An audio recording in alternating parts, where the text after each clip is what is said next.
What's up, guys? Nick Boone here. Today we're gonna go to that 29 unit complex that we sold in one of our last videos. I'll put the link in the description below. We're gonna talk about just managing it. So we sold it, we managed it before we sold it, we're managing it after we sold it.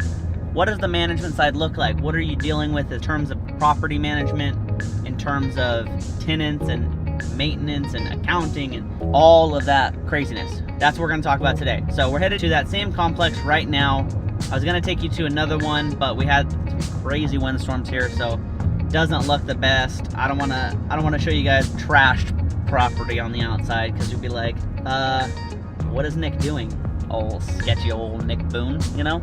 So we're gonna take you to the nice looking one. This one didn't get hit nearly as bad, so take you over there, talk a little bit more about it. So a lot of people that buy income properties are either buying single family, duplexes, fourplexes, something like that, something that they can manage themselves. And for the most part, that's true. I tell people all the time, if you can manage it on your own, manage it on your own.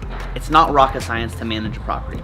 If somebody calls and something's broken, fix the broken item. But there's a lot more to it. There's accounting, there's keeping up with the tenants, making sure that they're happy, keeping in compliance, because you're gonna deal with leases, you're gonna deal with evictions. You need to make sure that you're in line, because in California, if you're not, they're gonna win 100% of the time. And I can tell you that for a fact. So most of the time, people try managing things on their own. And sometimes it works, sometimes it doesn't.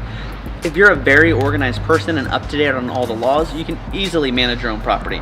But most of the time, people come to us saying, I had a terrible experience before, my tenant just stopped paying, I have to cover the mortgage, what do I do? So we take over, we'll either evict them, get them out of the property, stay in compliance with what we need to do in California, but we're also getting them out of the property to make you more money, because the fee that we're gonna charge you monthly is nowhere near what happens if they don't pay just 1 month's rent. So think about that. If they don't pay 1 month, you're losing more than paying a property manager all year.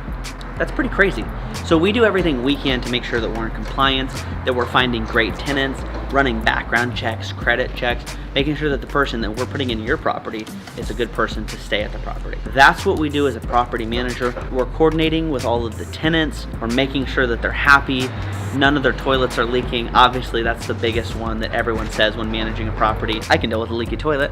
Anyone can deal with a leaky toilet. That's not the problem. We're dealing with everything else that goes with that. So then at the end of the year, how are you gonna deal with taxes? What are you gonna write off? How are you gonna show that expense? So that's something that any property manager can take care of for you. Like I said, you can do it yourself, but there's so much at risk. Just with one slip up, you can have that problem. I've also talked to a ton of attorneys that say if they really wanted to, a tenant in California can stay in your house for 18 months rent-free. That's no joke. So we do everything we can to make sure that something like that doesn't happen. And if somebody is not paying, we do what we can to get them out as soon as possible, because that's affecting your pocketbook. I got a janky sign here, you guys. This is our sign. This is what we have for properties that are available. We just rented the last one out, so there's nothing available right now. As you can see, we're on a pretty busy road. Our on-site manager is actually on this side of the road. So this building is 29 units, so anything over 16 units in California requires an on-site manager. So we have an on-site manager.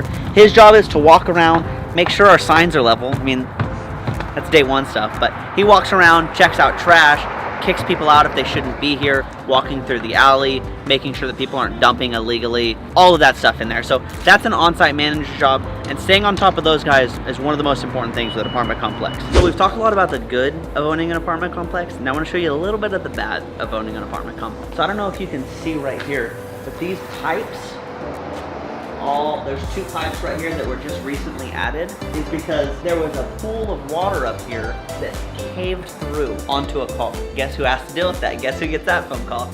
The property manager. So we had to figure out what happened, stay calm, keep the tenants calm, let them know that everything's being fixed. And then on top of that, we have to say, hey, Mr. Owner, you have a really large bill here for something that happened to your property. We are in the worst case of both worlds, because we have to calm the tenant down on something terrible that happened, and also keep the owner happy, but by telling them that something bad has happened. So really bad scenario to be in. We try to do the best to make sure both parties know that things are getting taken care of, but stuff happens. You can't just assume nothing bad will ever happen, because that's why you pay for property managers. That's why they call us. When you also walk through, you notice things like the fence is broken, Some of the lights aren't working. You can kind of see some of that stuff here. So that's stuff that obviously falls on the property manager to do. This is stuff that the on-site manager should be doing, walking around, making sure everything's up to code, everyone's happy. But you know, you gotta stay on top of people. All right, you guys, so we finished walking through the property, talked a little bit about what it takes to manage just one property of 29 units. Keep in mind, I'm managing 700, so at any given time, craziness is happening. Fires, floods, you name it, it's going down at our properties, unfortunately. The basics again: fix the property, rent the property, cash for you, fix, rent, cash. Frook, guys, Frook Properties, okay? But in all seriousness, if you guys have other questions, let me know. I'd be more than happy to answer. I've been managing properties for almost 10 years now, so I know a lot about how to manage properties. I've been doing it for so long. If you have questions, again, like, comment, subscribe, let me know what questions you have. I'd be more than happy to answer them.